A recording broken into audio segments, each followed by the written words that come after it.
बरसाने में श्री जी की मेहंदी है रही है और सब बरसाने के गोप ग्वाल ब्रजवासी इतने आनंद में हैं, इतने सुख में हैं, इतने प्रसन्न हैं कि हमारी लाडली जी को ब्याह पक्को भयो। कल तो पक्की है गई, लगन है गई, अब मेहंदी की रचना है रही है। आज हल्दी चढ़ रही है, तेल चढ़ रहा है। गौर वर्ण की श्री प्रिया जी बैठी हैं एक सुंदर मणि के सिंहासन पे, सब सखियां घेर करके बैठी हैं। बरसाने में सबन को चाव लगोए कि हम जाए करके देखें कैसी मेहंदी है रही है श्री किशोरी जी की। सबन को भानु बाबा ने आज्ञा करी है, सब अपने अपने घर के बाहर कदली वृक्ष लगाओ, मंगल बंधन बार बांधो, अपने मंगल कलश रखो। अरे तुम सबन की लाली है, तुम सबन की लाडली है। ब्रजवासी बोले बाबा कहने की आवश्यकता ना है, हम सबने पहले ही व्यवस्था कर रखी है। हर घर में ढोल बज रहे, नगाड़े बज रहे, माताएं बहनें नृत्य कर रही हैं। क्यों? आज हमारी लाडली जी की, हमारी प्यारी जी की आज हल्दी है रही है, तेल चढ़ रहा है, मेहंदी लग रही है। ढोल नगाड़े की आवाज नंदगाम तक जा रही है। महाराज ढोल नगाड़े बजन लगे सो ठाकुर जी अपनी अटारी पे जाके देख रहे हैं। बोले अरे मधुमंगल जी कहा है रो है? सब कहने लगे बोले लाला तो ना पता। बोले कहा है रो है? बोले श्री जी की मेहंदी है रही है, श्री जी की हल्दी है रही है आज। ठाकुर जी इतना सुनते ही चिंतित है गए। काय को चिंतित है गए? बोले जो हाथ मेरे हाथन में आनो चाहिए वाकू कोई और पकड़ के 2-2 घंटा बैठे को रचना बनावे को हाथन में। जा हस्त कमल पे मेरो अधिकार है, मैं रचना सिद्ध करूंगा, वाप में कोई और रचना सिद्ध करेगा। या मंगल विधान में वस्त्र कोई बनावे, सहरो कोई बनावे, बाकी की सब क्रिया कोई करे, पर श्री जी के हाथ में बहुत दिनांत तक रचवे वारी ये मेहंदी, ये तो मेरे हाथन से ही रचनी चाहिए। मधुमंगल से ठाकुर जी बोले अभी रचना भई तो ना होगी। बोले अभी तो ना भई लाला। ठाकुर जी बोले मधुमंगल यदि या पूरे ब्याह में एक क्रिया मैंने ना करी तो मन ना लगेगा। बोले कहा? बोले किशोरी जी के हाथ में तो मेहंदी की रचना मैं करके आऊंगा, स्वयं जाऊंगा। मधुमंगल बोलो लाला तेरो बड़ो विचित्र स्वभाव है, कभी मनहारी बन के जावे, कभी जोगी बन के जावे, कभी कछु बन के जावे, अब मेहंदी रचावे वारी बन के जाएगो। ठाकुर जी बोले और नहीं तो कहा मेहंदी की रचना करवे तो मैं जाऊंगा बरसाने। तू कभी मनहारन बन के जावे, कभी जोगी बन के जावे, कभी मोर बिहारी बन के जावे, कभी श्यामा सखी बन के जावे, मोकू तो तेरी सल ना परे और कहा का बन के जाएगो। बोले अब तो दुल्हा बन के ही जावे वारों कछु दिना में, वाके बाद बार बार रूप बदलवे की आवश्यकता ना है, पर जाते जाते एक बार और रूप धारण करना। बोले अब कहा बन के जाएगा? बोले मेहंदी रचना करवे वारी बन के जाऊंगा। तू कैसे करके बरसाने में हल्ला करवाए दे कि सबसे बढ़िया मेहंदी रचावे वारी मैंने बुलवाई है, श्री जी के हाथ में मेहंदी वही ते रचवाओ। मधुमंगल बोलो ठीक है लाला करूं। तो दोनों पक्षन में अंदरूनी गुप्तचर तो हैं, तो ऐसे खुफिया एजेंट कई बरसाने में भी हैं जो नंदगाम बारे से मिले हुए हैं नीचे थे। उनको जाके मधुमंगल कहते कि सुनो लाला जो है का है वो मेहंदी रचावे वारी बन के आ रहा है, तुम सब मां व्यवस्था कर दियो, श्री जी के हाथ में मेहंदी वही के हाथ तो रचनी चाहिए। ठीक है, सबने जाए करके भानु बाबा और कीर्ति मैया से कही आज हमारी किशोरी जी की मेहंदी रचना होनी है, कोई सामान्य मेहंदी रचना करवे वारी नहीं आनी चाहिए। तो बोले आप बताओ। बोले देवलोक ब्रह्मलोक में भी जाकी चर्चा है, ऐसी एक मेहंदी रचना करवे वारी आ रही है, आप वही से रचना करवाई। बोले अच्छा बाकी पहचान का है? बोले छोटी सी होएगी पहली बात तो, दूसरी सांवरी सी होएगी, और घूंघट में तो बोले वा को मोह देखवे की जिद मत करियो। भानु बाबा बोले ठीक है आन दो। अब यहाँ पे महाराज इतने सारे लोगों में होड़ लगी है मेहंदी रचावे वारे में कि हम लगावेंगे श्री जी के हाथ में, हम लगावेंगे। लेकिन भानु बाबा कह रहे हैं जो बता के गए सुबह गोपी वही ढूंढनी है।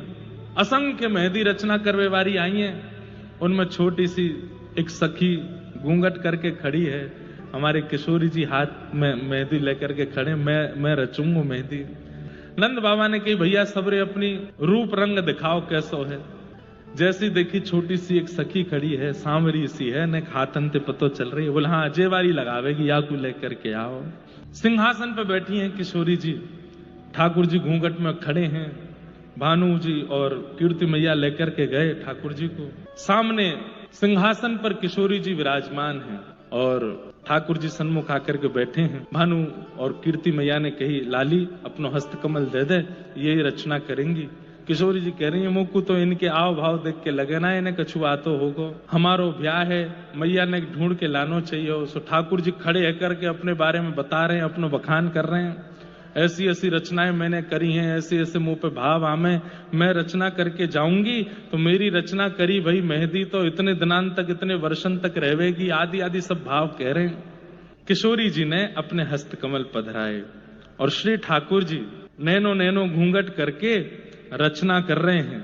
और रचना में ऐसा कहा बनाऊं कि किशोरी जी को पता चल जाए कि मैं कौन हूं और कोई को पता नहीं चलनी चाहिए। बाकी सबन को तो यही लगे कि ये मेहंदी रचना करवे वाली है, लेकिन इनको पता चल जाए कि मैं श्याम से सुंदर हूं। निकुंज की एक लीला, जा लीला में कभी ठाकुर जी ने किशोरी जी के साथ में कोई सुंदर भाव कियो है। ठाकुर जी नाच रहे हैं और किशोरी जी सन्मुख खड़े है कि नृत्य करनो सिखा रही हैं। ऐसी कोई रचना, ऐसी कोई संरचना ठाकुर जी ने हस्त कमल में प्रकट करी है। धीमे धीमे किशोरी जी देखती जा रही हैं। बिल्कुल जैसो किशोरी जी को मुखमंडल है वैसो ही किशोरी जी को मुखमंडल बनाए, वैसे ही वस्त्र बनाए, और वही वस्त्र बनाए जैसे वस्त्र वादना धारण किए, वैसे ही वृक्ष वल्लरी, वैसे ही सरोवर, वैसे ही जो झांकी वासम में किए वो सब प्रकट कर दे। और फिर जैसे ही अपना स्वरूप बनाने लगे और अपना स्वरूप पूरा बनाने के बाद जैसे ही मोर मुकुट धारण करायो रचना में, किशोरी जी बोली, अरे ये तो नव निकुंज की एक लीला है, जा लीला में ललिता भी नहीं गई है, विशाखा भी नहीं गई है, मेरी अष्ट सखी भी नहीं गई हैं, और श्याम सुंदर भी अकेले पधारे, उनके भी अष्ट सखा नहीं आए। ये लीला आपको कैसे पता, या लीला को आपकी कैसे खबर पड़ी? सो ठाकुर जी ने एक सौ घूंघट करके ऊपर करके बोले, क्योंकि ये लीला हमने ही तो करी, हमने ही तो रचाई। अरे श्यामाजू 3 दिना बाद कहा देखोगी दुल्हा के रूप में, आज देख लो, आज आया हूं ऐसा बन के। आहा, किशोरी जी पहचान गई तो श्याम सुंदर हैं। तुरंत नजर उठा के इधर उधर देखने लगी, कोई न पहचानो तो नहीं? बोले पहचान जान दो, वैसे वो ब्याह तो टूटे को ना, अब तो ब्याह तो होना ही है। मेरी तो बस एक ही अभिलाषा है कि किशोरी जी के हस्त कमल में मेहंदी की रचना मेरे हाथन से हो। किशोरी जी ने रचना करवा ली, दोनों हाथन में 2 निकुंज की लीला ठाकुर जी ने प्रकट कर दी। और प्रकट करके अब किशोरी जी बोली, अब कोई पहचाने, क्योंकि रचना इतनी सुंदर करी है कि अब सबन के हाथ आगे आ रहे हैं। ललिता जी बोली मेरू लगाए दे, विशाखा बोली मेरू लगाए दे, सब सखियां अपने अपने हाथ आगे कर रही हैं। तो किशोरी जी कह रही हैं कि अब सबके मेहंदी रचनी पड़ जाएगी, आप जल्दी जाओ यहाँ से। ठाकुर जी बोले मेहंदी लगावे की दक्षिणा नहीं दोगी हमें? बोले कहा दक्षिणा चाहिए? अरे मैं सबके हाथन में मेहंदी रच दूं, लेकिन मुंह को एक बात को बड़ो कष्ट है। बोले कहा मैं अपने हाथ में खुद रचना ना कर पाऊं तो दक्षिणा में कहा चाहिए? एक ही दक्षिणा चाहिए। बोले कहा सबके हाथन में मैं मेहंदी रच दूं, लेकिन मैं अपने हाथ में रचना ना कर पाऊं। हे किशोरी जी, अब मुझ को यही दक्षिणा चाहिए कि मेरे हाथ की मेहंदी अब आप रचाओ। आपके हाथ में हमने रचाई दी, अब मेरे हाथ की मेहंदी आप रचाओ। किशोरी जी के हाथ में मेहंदी रचवावे के बाद भानु और श्री कीर्ति मैया दोनों से किशोरी जी कहें कि इनकी रचना देख करके मुंह को चंग आ रही है, तो मैं इनके हाथ में रचना कर दूं? तो कीर्ति मैया ने की ठीक है लाली कर दे। और कोई ये भेद समझ नहीं पायो, दुल्हा दुल्हन के हाथ में रचना करके चलोगे और दुल्हन से अपने हाथ में रचना करवाए के चलोगे हो। और सब देखते रह गए, सबको लगे कि भैया कोई रचना करवे वारी आई है, वही मेहंदी लगाए करके गई है। पर वास्तविकता में तो श्याम सुंदर ने किशोरी जी के हाथन में मेहंदी लगाई और श्री किशोरी जी ने ठाकुर जी के हस्त कमल में मेहंदी लगाई है। ठाकुर जी पहली बार बरसाने थे बिना पकड़े निकले हैं ठाकुर जी, नहीं तो हर बार पकड़े गए हैं, हर बार इनको पकड़ लियो गयो है, लेकिन अब की बार पकड़े नहीं गए हैं। क्यों? वाके पीछे भी कारण क्या है? ऐसी रचना बनाई है किशोरी जी के हाथ में कि वाकू देखवे के काजे लोगन की भीड़ लगी है, और वह रचना को जो देखे वो देखते ही मोहित है जाए, वो देखते ही रह जाए। सब वही रचना को देखने में व्यस्त है गए। चुपचाप ठाकुर जी बरसानों से निकल के नंदगांव आए गए। नंदगांव आकर के मधुमंगल श्रीदामा सबन को दिखाने लगे, देखो मैं रचना करू आया और अपने हाथ में करवाऊ आया। बोले तेरे हाथ में कौन? बोले श्री जी ने करी, लाडली जी ने करी। सब सखा चरणन में गिर गए। बोले लाला तेरी लीला तू ही जाने, तू ही कर सके, हम तो विचार करते रह जाएं। पर लाला अब की बार एक बात भाई, बोले कहा हर बार तो पकड़ो गए हो, लेकिन यह बार तू पकड़ो नहीं गए हो। बोले बस अब ये अंतिम इच्छा मेरी पूरी है गई, ब्याह के बाद तो कौन रोक टोक करेगा बरसाने आवे जावे में, पर ब्याह से पहले एक बार और छग्म भेष में जानो, वो मैं करके आए गए हूँ। बोलो लाडली लाल की जय।